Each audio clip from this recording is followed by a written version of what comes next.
আরে বাবা, আমাকে বাঁচিয়ে নে তুই। আরে বাবা, তুমি এখানে? তোমার কি হয়েছে বাবা? আমাকে বাঁচিয়ে নে, আমি কবরে শান্তি পাচ্ছি না।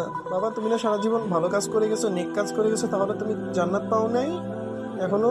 না বাবা, আমি একজনের কাছ থেকে সুই হাওলাত নিয়েছিলাম, সেখান থেকে আমি তাকে সুইটা দিইনি, এই কারণে আমার কবরে অনেক আযাব হচ্ছে। তুই বাবা গিয়ে তাকে সুইটা ফেরত দিয়ে দে। আমার অনেক কষ্ট হচ্ছে বাপ, কবরের ভিতর থাকতে অনেক। তাড়াতাড়ি যাই, আমার বাবা কার কাছ থেকে সুই আবার ঋণ নিল, সেই সুইটা কই? আরে এই তো সেই সুই। হ্যালো আঙ্কেল, বাসায় আছেন আঙ্কেল? জি বাবা, বলো। আমার বাবা আপনার কাছ থেকে একটা সুই নিছিল, এই নেন সুই, সেই সুইটা। বন্ধুরা, এরপরে কি হলো সেটি দেখার আগে অবশ্যই চ্যানেলটিকে লাইক এবং সাবস্ক্রাইব করে দাও, কারণ আমি তোমাদের জন্য এত কষ্ট করে ভিডিও বানাই, তারপরেও তোমরা লাইক এবং সাবস্ক্রাইব করো না। এখন জলদি জলদি লাইক এবং সাবস্ক্রাইব করে দাও প্লিজ।